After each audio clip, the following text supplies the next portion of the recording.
Cruel to be kind. Eragon woke up before the first light. It wasn't a calm experience at all. What he saw right before his eyelids opened sent shivers through his body, and the fact that Arya was avoiding him for the past week added more bitterness to his bad mood. "Good morning, little one." Saphira's voice was apprehensive, knowing very well his state of mind.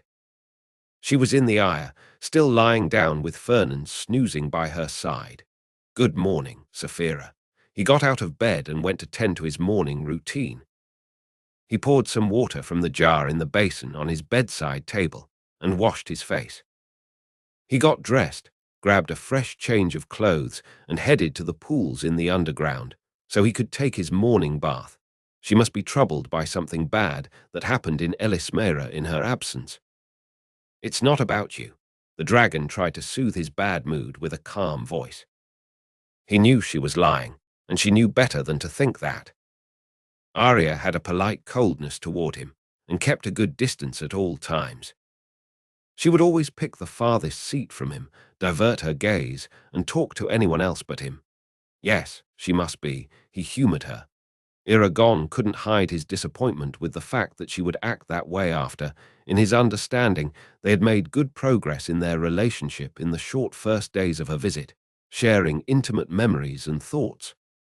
She even had spared him a few moments of physical contact that he treasured like it was fresh water in the desert. He just couldn't understand why. What had he done to make her act that way? Had he been impolite or unthoughtful somehow? Did he offend her in any way, as much as he squeezed his brain to find that moment when it all went wrong between them? He couldn't. He had wondered if she was acting that way because she felt left out from the Order's decisions, like taking Murtagh in or the whole quarrel with Oric. If that were the case, she didn't have to just ignore him. They could sit down and talk, work out their differences. All that situation just made him feel confused and grim. One day she smiles and compliments him, spending the entire time by his side on the grandstand and watching the fights taking place in the arena. They joked, laughed, told each other funny stories and some sad ones too. She even let her hand linger on his cheek for too long after, brushing away a tiny leaf that had fallen on his beard.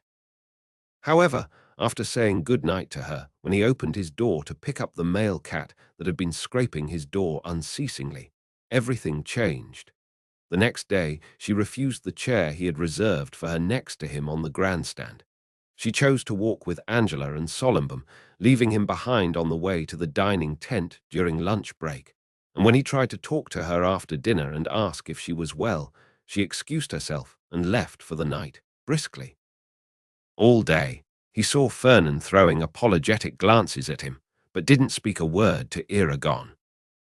Her behavior confused him and made him feel incredibly sad.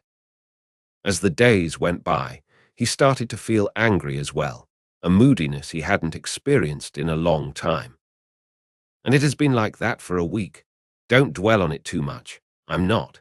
He was, but Saphira chose not to argue with him, especially seeing how rude and short-tempered he was being to people in the last days. Eragon saw that consideration in her mind and felt guilty, not enough, however, to make him apologize for it. He just looked at his feet as he walked down the stairs. "You still have some time before the activities of the games begin. Do you want me to take you on a flight after breakfast?" "No. I'm not attending the games today." "Can you let Blurdgarm know? Please, Eragon. What are you going to do?" "It will be very rude of you to miss the games and let your guests unattended. They will be fine. The elves, you, Thorn, and Murtagh will make them company better than me, I'm sure of it." "Oh, you're sure, aren't you?" "That Thorn and Murtagh will be a good replacement for you in the eyes of your guests. Of course, if they even show up, which is never the case. Besides, your people fight better with you watching them, our people. And they will be fine." His grumpiness reached the maximum level by then. If Saphira were by his side, she would have tackled him to the ground. "Where are you going, by the way, may I know? I need some time with the Eldenari. It will not do you any good to ruminate these dreams," she warned, trying to control her annoyance. Let me be, Saphira. And tell Blurtgum, please, not Arya. He hesitated. Why should you? No, no one else. I want to be alone, she growled before saying in an angry voice, as you wish. Reaching the steaming pools of thermal water in the underground level of the mountain and finding no one else there, being so early, not even morning yet, lifted his spirit just a bit. One of the facts that made him like having the Eyrie as his quarters was that he had his own bathtub, filled with fresh water every night whilst he sat to smoke by the fire in the dining hall. The cleaning crew would send the heavy buckets of water up there by a similar pulley system used in Trondheim, and in the morning, when he was ready for his bath, magic would help him get the water at the right temperature. He had even considered altering the bathtub with magic so it would regulate the temperature by itself, drawing energy from its store, but he had so many things more important to do that he just cast it aside for the moment. And that was the only way he allowed himself to be pampered, since the rest of the time he would live without any luxury or privilege. Even the use of magic was restricted in his day-to-day life. He used a razor to shave and scissors to trim his beard and hair. Whenever he wanted to light a fire, he would draw the flint from his pocket and do it the human way, as Saphira would always tease him about. As he lowered himself into the hot water, he realized that he felt as tired as he was when he went to bed, maybe even more so. Not only his uncomfortable situation with Arya was draining his energy lately, but also how the Eldenari had begun to infuse his dreams with visions far from peaceful every night. It had been a while since he last had a good night of rest. Eragon rubbed his face with more force than necessary in an involuntary urge to inflict pain on himself. Unwillingly, he made himself get on with his day. He finished his bath, got dressed, and left the steaming room, leaving his dirty clothes there to be washed. When he closed the door and turned to leave, he nearly bumped into someone in the hallway. "Good morning, Eragon." Arya's soft but stern voice echoed on the stone walls. He just stared at her, unable to greet her back. Gurgling up inside his chest, he felt a strange feeling that, in a matter of seconds, he identified as resentment. Eragon felt his body acting involuntarily again, for the second time that day, and the corners of his lips twitched a bit and curved slightly down as he had just bitten a lime. Reaching for the doorknob behind his back, he twisted it and slid it open for her, noticing she had her fresh change of clothes tightly pressed against her chest by her crossed arms. He made room for her to pass. Arya only nodded quickly in gratitude and stepped forward to enter. Before she could close the door, however, Eragon snapped from his haze of bitterness and cursed himself, mentally. What was he doing, giving her the cold shoulder like that? Fine, she was nothing less than insensitive and potentially rude in the way she was treating him. But he waited for 10 years to see her again and would only have a month, now less, to have her there, within the reach of his hand, under the gaze of his eyes. He needed to rise above any pettiness and be the bigger man. "Arya," he called with confidence, but she turned and squinted her eyes at him in a frown like he was an annoying bug on the wall. He faltered, "Yes," a knot formed in his throat and his heart clenched. Why was she acting like that? Why? Just when he thought things were turning up the way he wanted between them, she went back at rejecting him, even worse now, because now she was hurting him willfully, he supposed, because no one could be that cold accidentally to someone they claimed was a friend. "Just have a good day," he managed to say before his voice would crack from the heartbreak. Eragon didn't wait for her to answer and stormed out from the lower levels, running up to the Hall of Ka. When he arrived there, he was out of breath, but he suspected it was more from the emotional strain than the exercise itself. Spending a few seconds to recollect himself in front of the door, he breathed in deeply and let it out. And again, then once more. He did it about 10 times and stopped until his heart was back to normal and his mood was somewhat manageable. Eragon opened the door and prepared for a morning of ordeal. The day was suffocating, hotter than any other she had spent in Fel Thindare so far.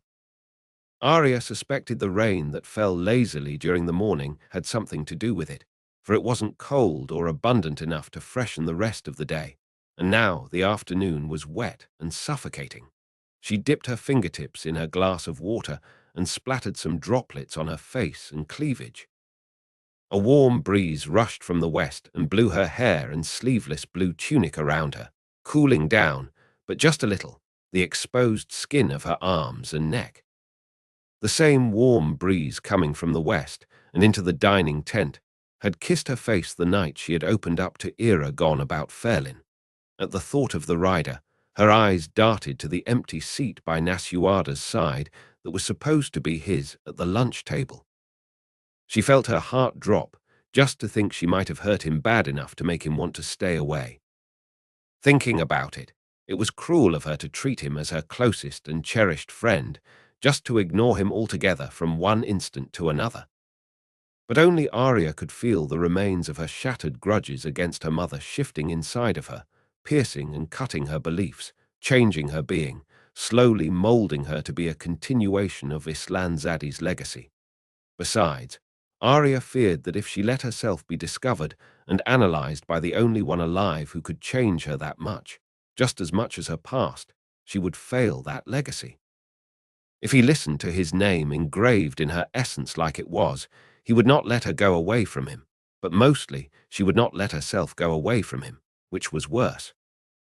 She needed to be strong, even if her legs felt boneless and her hands trembled at the notion that she was hurting the man that would never consider doing the same to her.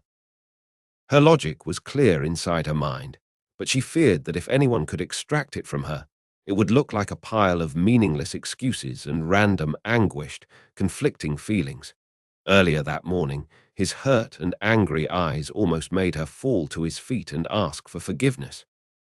When she heard her name escaping his lips with such strain, she could hold her cold mask no more, and repentance creased her forehead in a grimace. His reaction felt like a hit of a sword's pommel right to her stomach, pushing the air from her lungs. Eragon just acted like himself, and in the face of heartbreak, he wished her well and ran, leaving behind only his earthy smell, like wet grass and rain. His kindness was still going to be the ruin of him, just like her guarded demeanor would be the ruin of her. Arya almost wanted him to curse her, to try to hurt her with the filthiest words he knew, and she was sure he knew plenty, being a human young man. But no, he would never do that, never use his dirty vocabulary against her. He couldn't even do it in a casual conversation. Eragon would never hurt her on purpose, only she could be that vicious, not him. That's enough, Arya. Fly with me now. Fernan rarely spoke to her in that tone, angered, but when he did, Arya knew he was annoyed beyond his limits. Without a word, Arya walked to where Fernan was waiting for her. Saphira, who attended the competition alone that day, was sitting on her hind legs beside him. Arya knew Saphira was mad at her for being so cold to her rider, and it pained her even more to see the dragon turning her head away not to look at Arya. What did you expect? That you would treat her rider like an annoying little bug, and she would still greet you like an old friend. Again, Arya didn't say anything. She just hopped on his back and let him take her away from the big tent. Eragon's head felt like exploding when he finally acknowledged his physical constitution. He didn't want to spend any more time going over and over the visions put in his head by the Eldenari. That's it. I need a break. No, Shadeslayer. You don't need a break. You need to let this go. You already know everything you needed to know. Now let the players play their game. You will deal with the results later. Umaroth's words could have come out from Eragon's mouth if he were to advise himself. So, without discussion, he bid the dragons goodbye and left the Hall of Colors. His legs felt 3 times heavier than usual from sitting in the same position for too long, and as he walked down the stairs, he had the impression they would fall off and roll down the steps without his command. There was also an ache on his lower back that made him move like an old man for several minutes until his body finally adjusted to the erect stance again. His jaw dropped when he got to the ground level and heard all those voices coming from the dining hall. Saphira, is it night already? Yes, little one. You spent the whole day there with the elders. You must be starving. At the mention of that, he suddenly realized he had a stomach, and it twitched in a loud protest. I am. Hope there's still food left for me. Eragon's mental capacity had grown considerably in 10 years. He could spend the whole day meditating, without the need to eat, drink, or alleviate himself. In a way, being recluse inside his mind, communicating practically through images and other sensorial stimuli only, could be considered as a form of meditation. Eragon could almost feel he didn't have a body anymore, as he spent hours without any physical sensation whatsoever. Yet it didn't stop his limbs and organs to react when he came back to himself after so long. His mood was in no way better than it was in the morning, but after seeing all he had seen in the Hall of Colours, he was more than grateful to be in Saphira's company again, although she never left his mind, absorbing every little piece of information he was receiving. And she didn't deserve his bitter words. Of course, we are just starting. Great. Wait for me. Entering the hall was an overwhelming experience after spending so much time in the presence of immaterial beings. The voices there were loud, and the heat, emanating from so many living and breathing bodies, hit him like the first winds of a summer storm. He hesitated at the door, but started to walk again at the sight of his partner, sitting by the end of the table near the wall to his right. Beside her, he could see Angela and Solumbum. Nobody missed you today, Shadeslayer. Angela teased him when he approached them to put his hand on Saphira's snout. No, I didn't think anyone would. Where were you, by the way? Did you have a bad episode of indigestion? If that was the case, I suggest you stay away from the lamb. It didn't inspire much trust in me, if you want to know. She acted disgusted with the plate of lamb meat in the middle of the table, but Eragon knew she was just rambling, for she was very aware of the Eldenari and the impending danger lurking around Alagasia. How could she possibly know this was beyond his understanding? Indigestion. I wish my biggest problem were just not being able to digest lamb meat. You're right, your biggest problem is that you are not getting any prettier, even though you try your best. The beard, for example. A good effort, but useless. You still look like a weird-looking featherless newborn bird, with big watery eyes that can't quite see the world that wants to kill him. Not so featherless anymore, I mean, but still weird. She finished her description, pointing at his beard. Eragon didn't know if he was more offended or amused, not knowing if he was that weird-looking, so he just brushed his mustache with 2 fingers of his right hand in a self-conscious act and shook his head. Wow, you captured my essence there. Thanks, she nodded, with an amused glow in her eyes that told Eragon he was the perfect target for her jests. I will join Nasuada's table now, but I would like to talk to you soon, when you have a moment, Angela, and you, Solumbum. The werecat looked at him with bored eyes and resumed his task of devouring a big chunk of lamb meat. He didn't want to sound like an authority, but he was sure this is how it came out. Of course. She was serious, and didn't seem bothered by his harsher tone. But don't get your hopes too high. I'm trying to figure this out as much as you. Maybe I don't know what you are hoping I do. A shiver ran down Eragon's spine. Whatever the herbalist knew, for as minimum as she thought it was, could be decisive for the future of them all, for there were mysteries in Angela's nature that he believed impossible to figure out. Both of them hadn't discussed too profoundly the matters that worried him, but still, she knew what he was talking about. Right. Let me know when you're ready, then. With that, he spared Saphira a last scratch under the jaw and headed to the main table. He greeted the leaders, taking extra care not to cross eyes with Arya, and sat by Oric's side, as he's been doing every night since they arrived there. What did I miss? Even after Oric had put Eragon in the dilemma of choosing between his half-brother and the support of the dwarves, the two of them never ceased being friends, talking casually about lighter subjects. Eragon felt, however, that this peace between them would have an end if they couldn't reach an agreement regarding the matter of Murtagh joining the Order. Not much.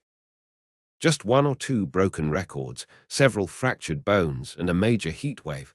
For Hellsvog, Eragon, you never told me this land could be this hot. Eragon laughed, feeling his moodiness diminishing little by little. A heat wave during summer is hardly a heat wave. It's just summer. I'm telling you, this is not normal, the heat, you know.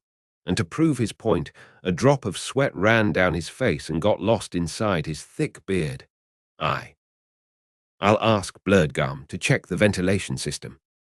It's possible, that one, or some of the tunnels are blocked by fallen rocks.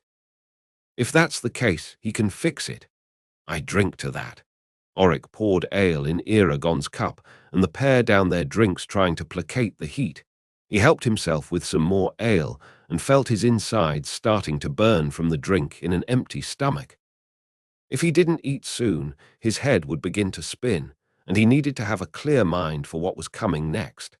Asking for Oric to pass the potatoes, he reached Fernan's mind, brushing against his defenses very softly so the dragon wouldn't feel offended or alarmed. Recognizing the rider's distinctive mind, Fernan laid down his defenses to him. Good evening, Eragon. It's good to see you back with us. Thank you, Fernan. And good evening to you too. Is there something wrong? Fernan sounded worried and even embarrassed, appearing to Eragon that he would like to apologize for something. I just need to send a message to Arya.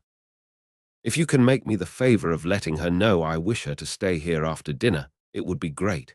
Sadness crawled back into him again. It seems she doesn't want to talk with me lately. That's why I'm asking you.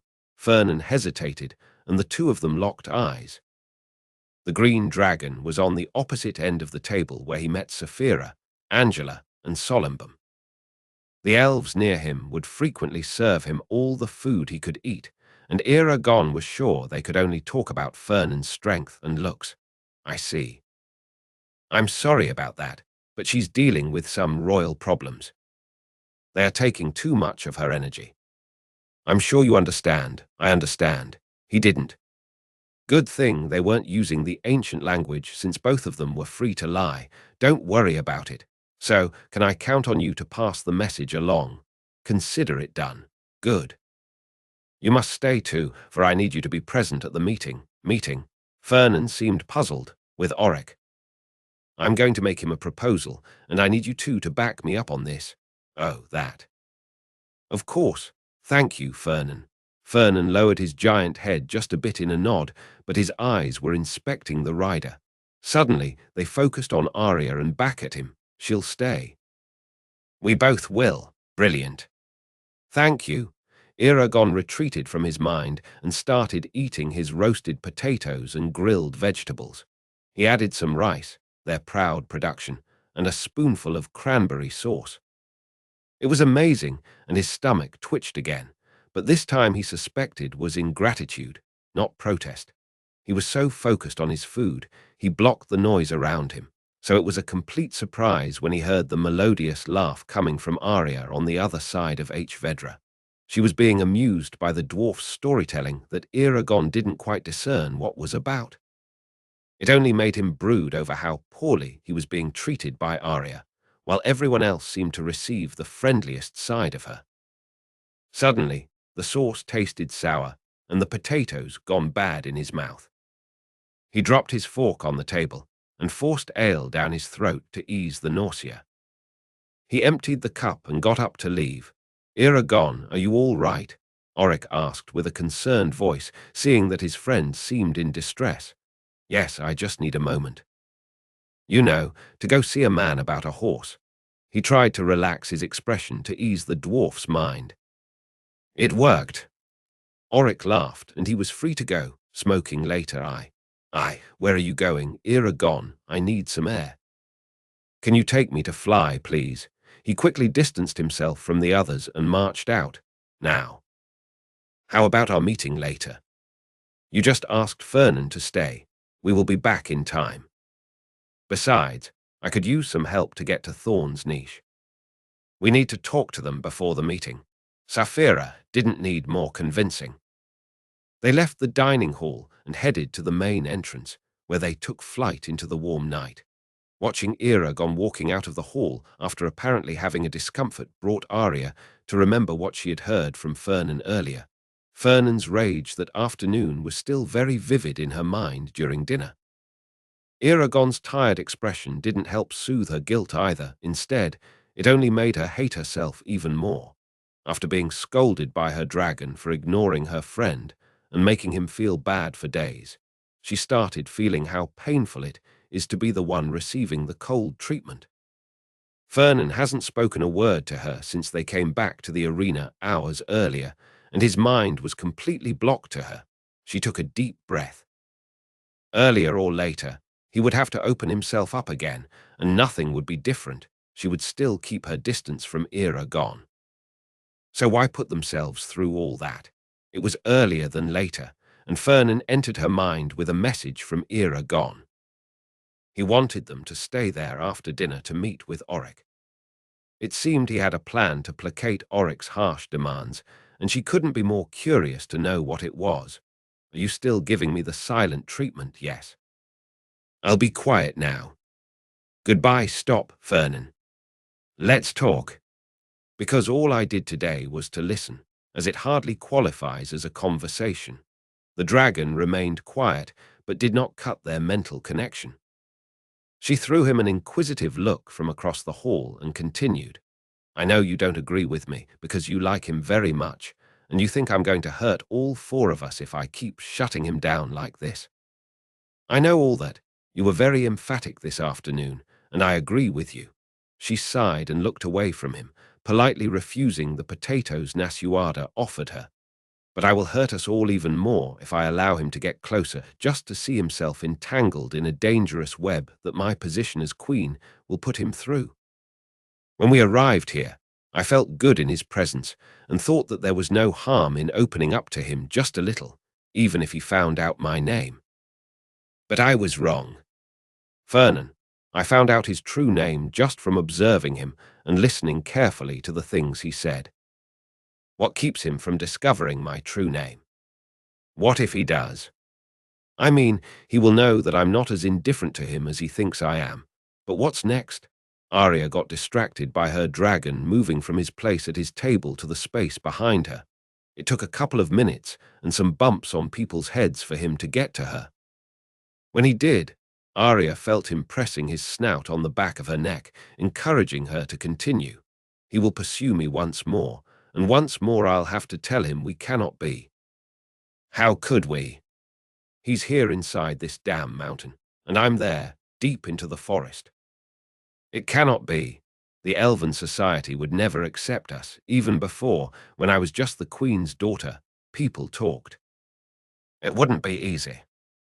And he'll get hurt, unless he started, and Arya already knew where he was going with that. You're not there anymore. If your opposition wants the crown, let them have it. Or anyone. She shook her head furiously, catching Nasuada's attention. She signaled Fernan with her hand, and the human queen understood that there was a silent discussion going on between them. I would never give in to those greedy vultures, not after so many centuries of all of my family's hard work to keep the elves from harm. No. The opposition doesn't think like us. They want the glory, they want to rule the land, but we don't need it.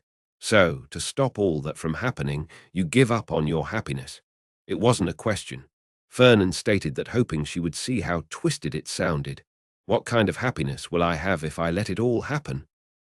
If it was all my fault, and you think you are the only one interested in keeping the peace, that you are the only one fit for the job. How about Deathada? I'm the best one because no one understands how to do this job better than me. I'm sure of it now like I've never been before. Her mind voice was stoic, firm. She had played those arguments many times in her head in the past days in case Eragon would confront her, but she didn't expect to use it with Fernan, the one who was supposed to see them at the source, inside her consciousness, just because of the memory of your mother. Does one single memory have all this power? He was incredulous and a little disappointed. It was all I needed. And are you sure you can't make a little room for Eragon to come in, just a little bit? Just once every 10 years, Arya hesitated. What exactly he was proposing? What do you mean? Well, look at me and Saphira. Of course we would like to be together the entire time, but we take what was given to us. Once every 10 years we are each other's mate, and it has to suffice for now. Why can't you just do the same with Eragon? It would never work. It's human nature to always want more. It's all or nothing with them. No in-betweens. You underestimate him. You know he's something more than human now. You've seen in his name. Besides, not all humans are the same. She knew, but Arya pushed that thought aside, for it would be one more complicating factor to their already puzzling math. Maybe I do underestimate him, but it's better to be safe than sorry. Something tells me he would think differently. One more reason to be away from him. Fernan growled low in the back of his throat, consumed by frustration. She was as stubborn as the dwarves she criticized so often. Perhaps all those years among the dwarves had turned her into one of them. You are being very silly for such an old woman. Silly, but right. I'm right on this. My mother would agree with me. Listen to yourself. If Fernan had hair, he would be pulling it from his head at that moment. Your mother was the person who antagonized you the most, and Eragon the person who accepted you the most. How can you not see this? I see this. I also see that everything I knew about her was wrong. Not everything, Arya. Don't be so naive. Arya was tired. She let out a deep breath and turned to face him. Fernan, I know I wanted us to talk, but this is going too far. You must understand that Eragon and we cannot be, not in these conditions. I'll do it if you understand that it doesn't matter if you can or cannot be, only that you are hurting him, and I want you to stop now. Enough of this, Fernan. I don't want to talk about this anymore, and my decision is final, she said with both mind and lips. The guests sitting at her table stopped their conversations among themselves and spared the pair a glance. They knew of her ferocity on the battlefield. They've seen her fighting with the fervor and fierceness of a wild animal. If she had to be mad at someone, they hoped it would be a dragon, fully capable of matching her might. Fernan didn't confront her, though, yet small columns of smoke came out of his nostrils as he breathed heavily. Finally, he backed away and sat down, still staring at her. Arya turned back on her chair to face her plate. She grabbed her fork and knife and restarted to eat, regretting leaving her food untouched for so long, for the vegetables were soft and a bit soggy since the cranberry sauce spread all over the plate. After checking with Blurdgum the conditions of their ventilation system, Eragon took a seat by one of the fireplaces in the dining hall.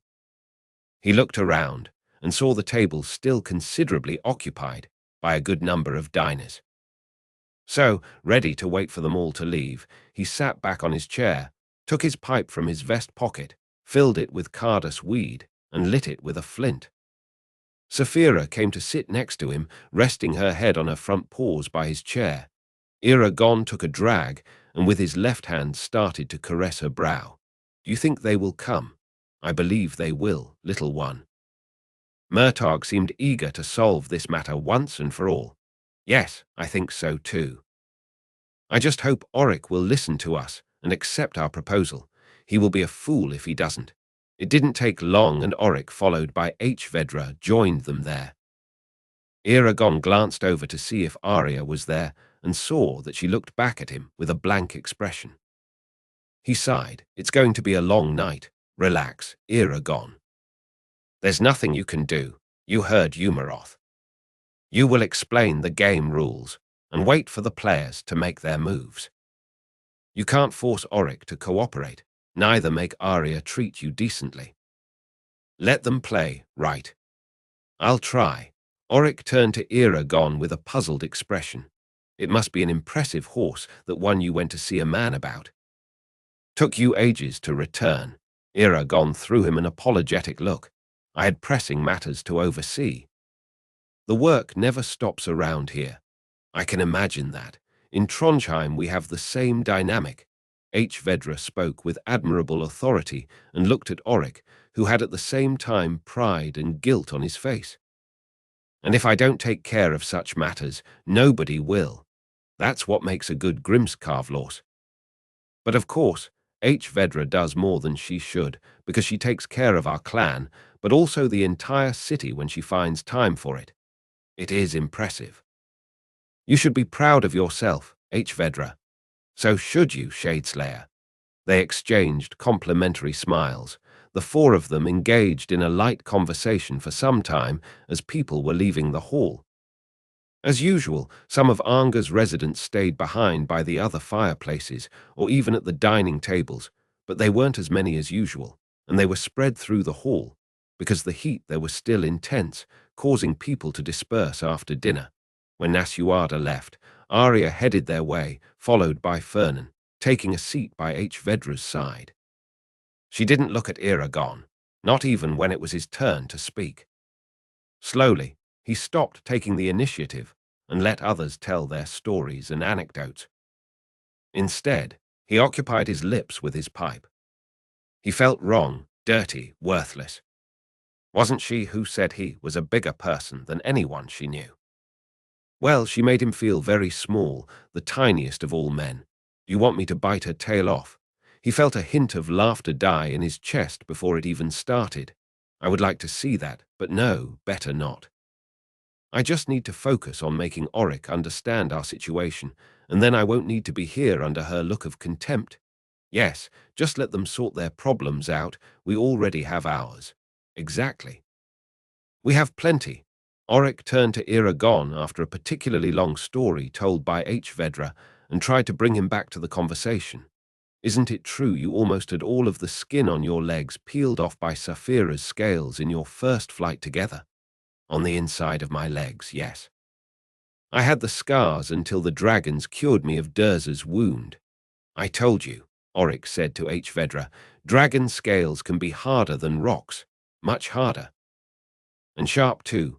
Eragon felt silent again as Saphira explained the different types of scales, from hardest to softest. He thought it was time since the hall was fairly empty. The ones remaining wouldn't take long to finish smoking their weed. He took another drag and closed his eyes. Reaching out with his mind, he brushed the boundaries of many minds there in the hall and all over the mountain, as his reach grew larger. Usually, he would ask Saphira to approach someone mentally, since people would hardly get offended or feel invaded by a dragon, knowing that was how they normally communicated. But he felt like calling Thorn himself and let Saphira carry the conversation forward. His mind ran fast to the highest level of the mountain, just below the eyrie, and searched through the niches until he found Thorn's mind. Is it time? Thorn's voice rang inside his head. It is. You can come now. Are you all right, Eragon? For the second time in the evening, Auric sounded worried about his friend. Yes. I was only talking to someone. He tapped his temper. Oh, right. In fact, Auric, there's something I would like to discuss with you too. The Dwarf King looked like he had received bad news. He straightened his back to try to look taller and more menacing. Is it about that Kinkler? Did you come to a decision yet? I did, and I communicated it to you at the moment you presented me with your conditions for supporting us with supplies. It is still the same. I'm sorry, Auric, but I can't let you dictate how our order will organize itself. Only members have a say on our matters. Auric clenched his jaw and his face turned red. Then I don't see what else is there to talk about. We will end all our relations here, including, his voice trembled, our family bond. Eragon expected such a reaction, but it didn't fail to hurt him. His already flayed heart twisted painfully inside his chest, and he thought it had been a mistake to allow the games to take place in Anga. What good did it bring? Only heartbreak. His eyes fell to his pipe, avoiding everyone's gaze. I feared you would say that, and I am so sorry it came down to this. His voice was low, full of emotion. I'm not usually the one to hold grudges, you know that, but I want you to remember this moment very carefully, for when you need it in the future, for I know you will. Are you threatening me, boy? Auric's eyes were fierce. Eragon resented the use of boy to provoke and diminish him. He looked around and saw a few small groups scattered throughout the hall, so he spoke quietly the spell to block their conversation from being heard by others. Careful now, Eragon. Choose your words with caution, Saphira advised. You won't understand now, but no, I'm not the one threatening you or anyone else here." He pointed at the others. With the movement, his eyes fell on Arya's, and for the first time in 1 week, he saw true emotion coming out of them. He saw concern and compassion. Now she was with pity of him. "There's someone, lurking around Alagezia, and you will need the protection of our order if you wish to survive. Remember, Oric, if you cut ties with me, you will be cutting ties with the entire order and will be breaking the pact with the dragons. No more eggs hatching for dwarven children. No more protection for your lands. The ones of your people that choose to remain here will be treated as refugees from your kingdom." Oryx snorted in contempt. "It's not like you're protecting us all that much. Where are the riders we sent you? 3 so far, and none came back to us. It's not how this works. They would never get back to you unless their orders sent them back home, but if it took them somewhere else, they would have to go. That, of course, if we still held each other on good relation." Eragon leaned forward and put his elbows on his knees. "I already told you, these are times of peace. There's no need to rush their education just so they could satisfy the wishes of a few. We took our time, and they will be ready to fight this menace and any other that appears throughout Alagezia from now on. Of that I'm sure. I'm even more sure because Murtagh and Thorn are coming back to Elira, where they will be our first line of defense. It would be wise of you to begin to accept him." Hearing Thorn's words would be the same as hearing Saphira's, and what Murtagh decides will be as if I am the one making the decision. When I thought it couldn't get any worse, you raise him at the highest rank as your right hand. Oric looked disgusted with the idea. "That's not." He hesitated and looked at Arya. She was serious. "That's not true. Arya is my right hand. But Murtagh is the one for the job, and I trust him almost the same way as I trust Arya, and that's enough." The group stayed silent for a moment. Eragon resented the way things turned out between him and Oric, but he understood he wasn't just a member of the Injatum clan or a regular rider. He was the one to make the difficult decisions, the one who had the impossible task of leading the riders in a lifetime mission of devotion and sacrifice for the well-being of others, even when these others refused protection. Being unscathed in this situation was only wishful thinking, far from reality. Just when he was preparing his next argument, steps coming toward them interrupted his line of thought. Murtagh and Thorn strode in their direction and joined the group without formalities or greetings. Oric's face turned bright red, and H. Vedra stirred uncomfortably in her chair. "Before you start to protest, Oric, just hear him out, please. Eragon." "What are you doing?" Arya's voice echoed inside his mind after he opened it to her. He threw an indifferent look at her, but responded as politely as he could. "I'm giving them the opportunity to talk. They never even tried to do that, so now is the time. You're ambushing Oric. It had to be done." With that, he shut his mind to her, blocking any access. Seeing that Oric was shaken enough to have trouble speaking, Murtagh took the chance and started his speech. "Oric, I know you hate me and see me as a worthless king killer. I had my reasons to do what I did, not that it justifies that horrible act, but it at least can help you understand what it was like for me." Still, Oric didn't say a word, his face as red as a beet. "Galbatorix did not force me to kill Hrothgar. I did it out of my own volition, that's true. But he did something worse. He tortured me and Thorn and played with our minds. He challenged me to impress him, to do better each time, without saying exactly what he wanted from us, apart from capturing Eragon and Saphira. I knew that a part of me fought the idea of harming my brother, so I had to outdo that order. I had to do the worst I could think of, or he would hurt Thorn just to torture me for not taking Eragon and Saphira to him. He didn't reward me for what I did to your king, but I didn't suffer his wrath either. You were a coward," Oric yelled at him. I understand you think that. But what should I do instead? Let him hurt Thorn. Kill or capture Eragon." He looked at his brother, and Eragon thought he saw deep emotions in Murtagh's eyes. We may have our differences, but I don't want to harm him. Never did. You should have killed yourself. Eragon was surprised that Oric would suggest that to anyone, even his worst enemy. Don't you think I didn't consider this back then? But I didn't want to die, nor let Thorn die because of it. You're pretending you didn't have any choice but to cowardly kill Hrothgar. Except you did.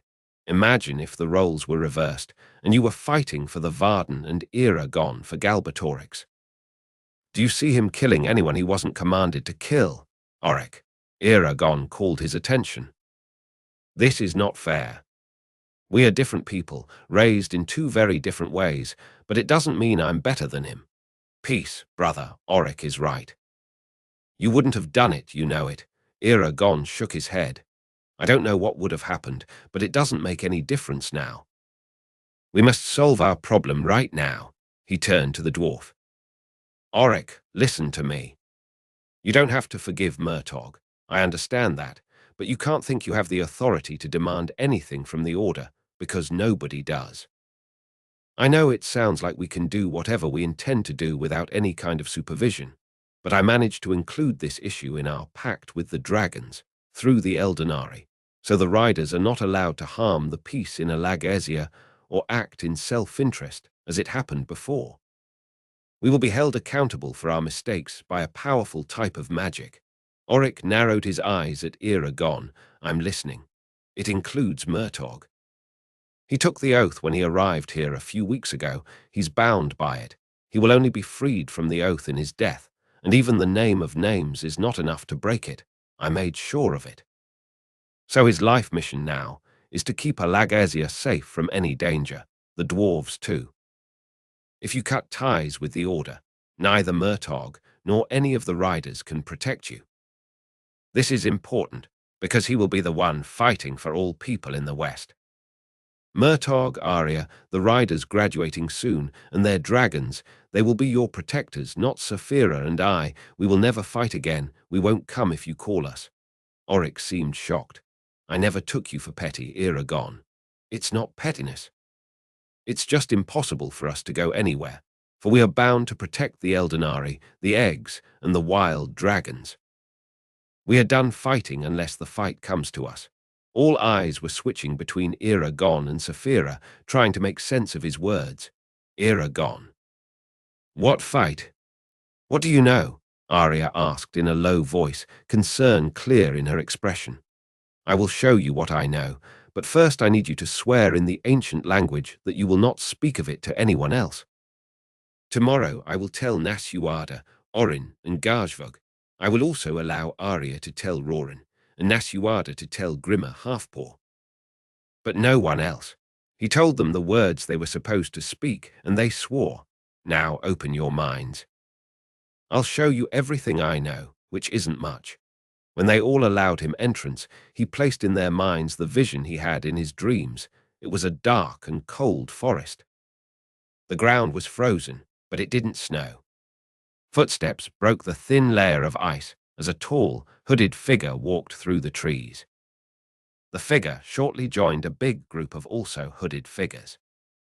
They were gathered around the fire, and by its side, another hooded creature stood.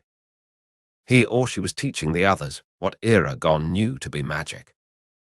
The teacher raised their hands, and hovering above them, an orb of red light appeared and was controlled with ease as it moved from one hand to another, up and down, around the clearing, and back to their hands again. All of it without the spellcaster saying a single word. Soon, the figures tried to conjure a similar orb with their own hands. Some of them fell to the ground, dead, drained of their entire energy. Others cast a completely different and disastrous spell, making them go unconscious or dead. The ones who survived the practice managed to create a faint and untamed orb of different colors, but at least 3 out of 10 created perfect imitations of their master's spell. The vision vanished, and Eragon retreated from their minds. An army, Thorn gasped, of evil spellcasters. We need to find them and end this before it's too late. Fernan's eagerness entered their minds. No, Fernan. We still don't know what this means. Saphira intervened. I spent the day with the Eldenari searching the land, looking for this army, but we couldn't find anything concrete. They are probably hidden somewhere unknown by the dragons. But I know for sure they are trying to become powerful enough to dominate the land. How do you know that? Isn't it possible that they don't mean harm at all? Oric asked like he didn't believe the possibility himself. Murtagh answered, it's wordless magic, to dodge Nasuada's control on the spellcasters. If they need to hide, they must be up to no good. They are practicing wordless magic, and have been for a long time. I know this because I ran into some individuals like those hooded figures who used that type of magic. Thorn and I even pursued them for a while, until we lost track of them. You did. Arya looked like a confused child trying to grasp the sense of life. How? Where? And why didn't you tell us, or at least Eragon? I already knew. Eragon spoke. I've seen one of these encounters almost 10 years ago when Murtagh went to Sunon under the name of Tornak. Arya's gaze became angered. Well, with the anger I can deal with. Indifference is what makes me crazy, he said privately to Saphira. And again, you left her in the dark, this time for 10 years. Yet you still claim she is your right hand. No wonder she's angry. What side you're on? I told you to tell her about this 9 years ago, but you chose to keep it to yourself. Now face the consequences. You knew and didn't tell me. Arya spoke with ferocity. It doesn't matter now, we still need to figure out our predicament. Eragon dismissed Arya's unrest and turned to Oric, which almost caused her to hiss like an angered cat. Oric, tell me now. May we settle in a truce? You don't cut our relations, and I send the first dwarf rider to you, exclusively. Rider and Dragon will be in charge of all the matters regarding your people, and will act alongside your ambassador to straighten our bond. Protection, diplomacy, education. In exchange, you keep sending the supplies and promoting the bonding ceremony in Trondheim for the dwarven children. What do you say? Oric looked at Vedra, who held a pleading expression. It was clear to Eragon that she was in favor of the agreement between dwarves and riders, for she was still trembling from watching the frightening scene inside Eragon's mind. Exclusively, the dwarf wanted to make sure. Aye. For now, it will be enough, but we can add to the agreement later if we both see fit. The dwarf king sighed loudly before jumping out from his chair. He approached Eragon and raised his hand to him. We have a deal. Eragon took his forearm, feeling great relief. Deal. When they let go of each other, he dared to ask, how about our family bond? Am I still your foster brother, or our relationship is only formal from now on? Eragon's humility could be heard in each of his words. Oric stared at him for excruciating instants. He then patted Eragon's shoulder with excessive force. What family doesn't have its quarrel? Heh, Eragon smiled. Brothers, then? Aye. But only yours. I'm no brother of that coward Kinkler that shares half of your blood. Oric's tone didn't carry as much malice as his words inspired, so Eragon relaxed and kept smiling. All right, just us two then. Saphira led the way up inside the mountain. Eragon dragged his feet behind her, feeling at the same time completely drained from the strenuous conversation with Oric and the others, and relieved for solving the problem with his foster brother. After all was settled, one by one his companions left for the night, leaving the blue dragon and rider enjoying each other's company. Little did they talk, sharing only emotions and images, like they often did in their day-to-day lives. It had become a habit of theirs to keep from using words, since that was how the Eldenari would communicate their memories and visions, which with time started to feel natural for them. When they decided that it was too late at night, they climbed up the long stairs, Saphira heading to the Eyrie and Eragon to his quarters. They separated on Eragon's floor, and he walked to his room, seeing that the two cats he still had to name were at his door, waiting for him. He smiled. When he asked Oswald to bring the cats to him, he had other plans for them, like killing the rats that were eating the grains in their silos, not snuggling in his bed at night. He opened the door and let the little creatures in, but before entering too, he glanced at Arya's door. How long would they act that way around each other? It was silly of him to let so many days go by without confronting her about her behavior, but now he was to blame as well because he neglected to trust her with important matters. If he let it pass, he would not be able to rest that night. Without hesitation, he marched to her room and knocked on the door. It didn't take long for her to open it, already wearing her nightgown.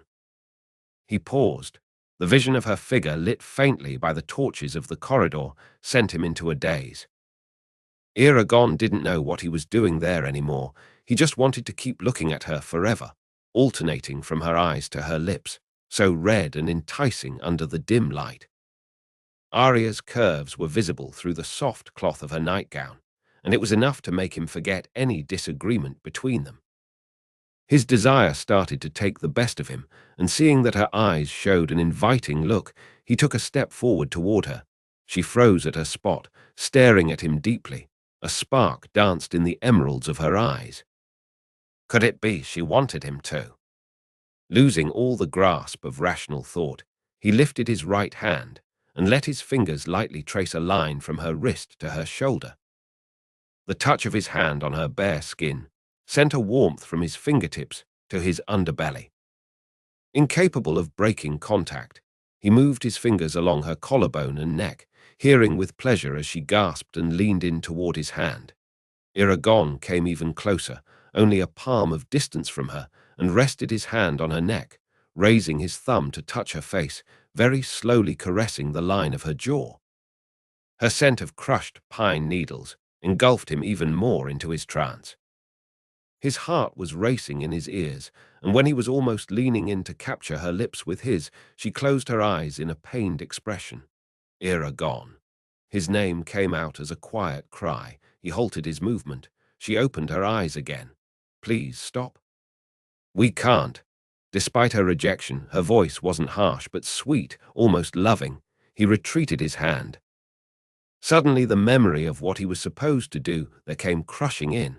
Arya stepped back and waited until he composed himself.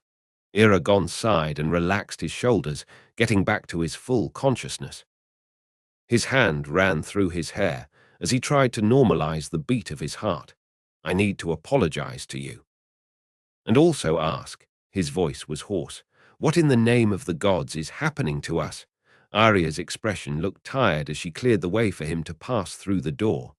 I would like to know as well.